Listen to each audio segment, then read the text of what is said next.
ದೇಶದಲ್ಲಿ ಅತ್ಯಂತ ಪ್ರಮುಖವಾದ ವಿಷಯ ಕಳೆದ ಒಂದು ವಾರಗಳಿಂದ ಪ್ರತಿಯೊಬ್ಬರಲ್ಲೂ ಚರ್ಚೆಗೆ ಗ್ರಾಸವಾಗಿರ್ತಕ್ಕಂಥದ್ದು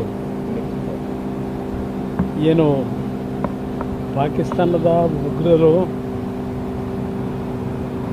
ಶ್ರೀನಗರಕ್ಕೆ ಹೋದಂಥ ಶ್ರೀನಗರಕ್ಕೆ ಹೋದಂಥ ನಮ್ಮ ದೇಶದ ಏನೋ ಒಂದು ಟೂರಿಸ್ಟ್ ಇದರಲ್ಲಿ ಹೋದಂಥವ್ರ ಮೇಲೆ ಏಕಾಏಕಿ ಗುಂಡಾರಿಸಿದಂಥದ್ದು ಘಟನೆ ಏನಿದೆ. ಅದರ ಹಿನ್ನೆಲೆಯಲ್ಲಿ ಭಾರತ ದೇಶ ಮತ್ತು ಪಾಕಿಸ್ತಾನದ ನಡುವೆ ಯುದ್ಧ ಪ್ರಾರಂಭ ಆಯಿತು. ಅದು ಯುದ್ಧ ಅನ್ನೋದಕ್ಕಿಂತ ಹೆಚ್ಚಾಗಿ ದೇಶದ ಪ್ರಧಾನಮಂತ್ರಿಗಳು ಮತ್ತು ರಕ್ಷಣಾ ಸಚಿವರು ಹಲವಾರು ಸಭೆಗಳನ್ನು ಮಾಡಿ ಇವತ್ತು ಉಗ್ರ ಚಟುವಟಿಕೆಗಳಿಗೆ ಅಂತಿಮ ಇತಿಶ್ರೀ ಆಡಬೇಕು ಅಂತಕ್ಕಂಥ ಹಿನ್ನೆಲೆಯಲ್ಲಿ ನಮ್ಮ ಒಂದು ದೇಶದ ಮೇಲೆ ಪಾಕಿಸ್ತಾನದ ಬೆಂಬಲದೊಂದಿಗೆ ಉಗ್ರರು ಏನು ಆಕ್ರಮಣ ನಡೆಸಿದ್ರು, ನಮ್ಮ ದೇಶದ ಒಂದು ಇಮೇಜು ಯಾವುದೇ ಕಾರಣಕ್ಕೂ ಅದಕ್ಕೆ ಧಕ್ಕೆ ಬರಬಾರ್ದು ಅಂತಕ್ಕಂಥ ರೀತಿಯಲ್ಲಿ ಪ್ರಧಾನಮಂತ್ರಿಗಳು ತೆಗೆದುಕೊಂಡಂಥ ನಿರ್ಧಾರ, ನಮ್ಮ ಅಧಿಕಾರಿಗಳು ತೆಗೆದುಕೊಂಡಂಥ ನಿರ್ಧಾರ, ಉಗ್ರರ ತಾಣಗಳ ಮೇಲೆ ಮಾತ್ರ ಇವತ್ತು ಏನು ಅವರಿಗೆ ಒಂದು ಶಿಕ್ಷೆ ಕೊಡಬೇಕು ಅಂತಕ್ಕಂಥ ದೃಷ್ಟಿಯಿಂದ ಇವತ್ತು ನಮ್ಮ ದೇಶದ ಸೈನಿಕರು ಇವತ್ತು ಅತ್ಯಂತ ದೇಶಕ್ಕೆ ಗೌರವ ತರ್ತಕ್ಕಂಥದ್ದಿರ್ಬೋದು, ನಾಡಿನ ಜನತೆಗೆ ರಕ್ಷಣೆ ಕೊಡ್ತಕ್ಕಂಥದ್ದಿರ್ಬೋದು, ಅದರಲ್ಲಿ ಅತ್ಯಂತ ಯಶಸ್ವಿಯಾಗಿ ಕಾರ್ಯನಿರ್ವಹಣೆ ಮಾಡಿದ್ದಾರೆ.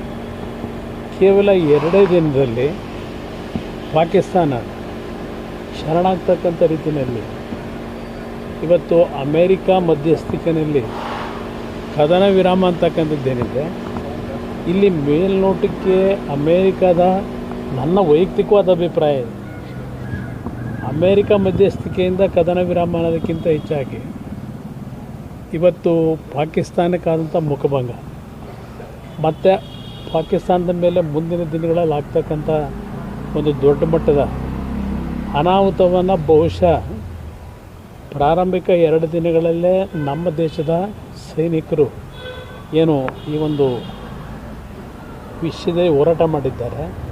ಪಾಕಿಸ್ತಾನಕ್ಕೆ ಸ್ವಲ್ಪ ನಡುಕ ಉಂಟಾಗಿದೆ ಅಂತಕ್ಕಂಥದ್ದು ಎಲ್ಲರಲ್ಲೂ ಗೊತ್ತಿರತಕ್ಕಂಥ ವಿಚಾರ. ಇವತ್ತು ಮಧ್ಯಸ್ಥಿಕೆ ಅಂತಕ್ಕಂಥದ್ದೇನಿದೆ, ಪ್ರಧಾನಮಂತ್ರಿಗಳು ಈಗಾಗಲೇ ಹೇಳಿದ್ದಾರೆ.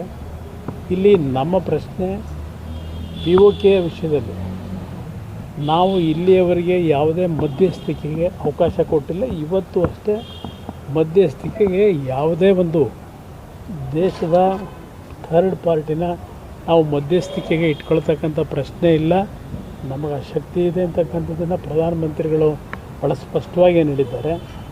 ಆ ಹಿನ್ನೆಲೆಯಲ್ಲಿ ಇವತ್ತು ಏನು ಚರ್ಚೆಗಳಾಗಿದೆ, ಇವತ್ತು DGMOಗಳ ಸಭೆ ಆಗಬೇಕು ಅಂತಕ್ಕಂಥದ್ದೇನಿದೆ, ಸಾಯಂಕಾಲಕ್ಕೆ ಅದು ಮುಂದೋಗಿದೆ ಅಂತಕ್ಕಂಥದ್ದು ನಾನು ಗಮನಿಸಿದೆ. ನೋಡೋಣ ಏನಾಗುತ್ತೆ. ಅದೇನೋ ಕಡೆ ವಾರ ಆಗಬೇಕಿತ್ತು ಅನ್ನೋದು, ಯಾಕಂತಂದರೆ ಈ ಸರಿಯಾದ ಸಂದರ್ಭ ಎರಡು ಥರ ಅದು ಒಪಿನಿಯನ್ಗಳಿದೆ. ಯುದ್ಧ ಇವತ್ತು ಸಂಪೂರ್ಣವಾಗಿ ಪಾಕಿಸ್ತಾನವನ್ನು ಮಟ್ಟ ಆಗ್ತಕ್ಕಂಥ ನಿಟ್ಟಿನಲ್ಲಿ ಯುದ್ಧ ಆಗಬೇಕಾಗಿತ್ತು ಅನ್ನೋದು ಒಂದು ವರ್ಗದ ಜನತೆಯ ಭಾವನೆ ಇದೆ.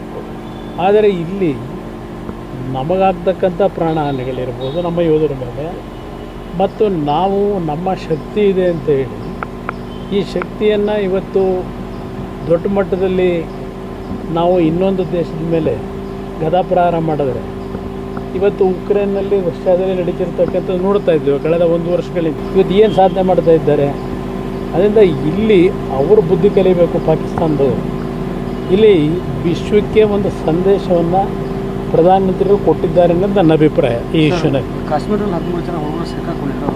ಇಲ್ಲ, ಮೊನ್ನೆ ನನಗೆ ವಿಷಯ ಗೊತ್ತಾದ ತಕ್ಷಣ ನಮ್ಮ ಇಲಾಖೆಯಿಂದ ಡೆಪ್ಯೂಟ್ ಮಾಡಿ ಆ ವಿದ್ಯಾರ್ಥಿಗಳನ್ನು ಇವತ್ತು ಬೆಂಗಳೂರಿಗೆ ಕರ್ಕೊಂಬರ್ತಕ್ಕಂಥ ಎಲ್ಲ ಏರ್ಪಾಡಾಗಿದೆ. ನೆನ್ನೆ ದೆಹಲಿಗೆ ಬಂದಿದ್ದಾರೆಲ್ಲ, ಸುರಕ್ಷಿತವಾಗಿದ್ದಾರೆಲ್ಲ. ಸರ್ ಒಂದು ಸರ್ ಅಮೆರಿಕ ಮಧ್ಯಸ್ಥಿಕೆ ವಹಿಸಿದ್ರು ಕೂಡ ಪಾಕ್ ಅವರ ಒಕ್ಕೂಟ ಮತ್ತೆ ಅವರ ಇಲ್ಲ, ಅವ್ರಿಗೆ ಏನೇ ಉಪಟಳ ಮಾಡೋಕ್ಕೆ ಹೋದರೂ ಅಂತಿಮವಾಗಿ ಅವರಿಗೆ ದೊಡ್ಡ ಮಟ್ಟದ ಪೆಟ್ಟು ಬೀಳ್ತಕ್ಕಂಥದ್ರಲ್ಲಿ ಸಂಶಯ ಇಲ್ಲ. ಈಗ ಏನು ನಡೆದಿದೆ 2 ದಿನಗಳ ಒಂದು ಕದನ, ಭಾರತದ ಶಕ್ತಿ ಏನು ಅಂತಕ್ಕಂಥದ್ದು ನಮ್ಮ ಸೈನಿಕರು ತೋರಿಸಿದ್ದಾರೆ. ಅವರು ಈಗ ಎಚ್ಚೆತ್ತುಗಳದೇ ಇದ್ದರೆ ಸಂಪೂರ್ಣ ಸರ್ವನಾಶ ಆಗ್ತದಷ್ಟೇ ಪಾಕಿಸ್ತಾನ. ಅದಕ್ಕೆ ಅವರು ಎಚ್ಚರಿಕೆಯಿಂದ ತೀರ್ಮಾನ ಅವರು ತೆಗೆದುಕೋಬೇಕು. ನೋಡೋಣ ಏನೇನಾಗುತ್ತೆ. Thank you.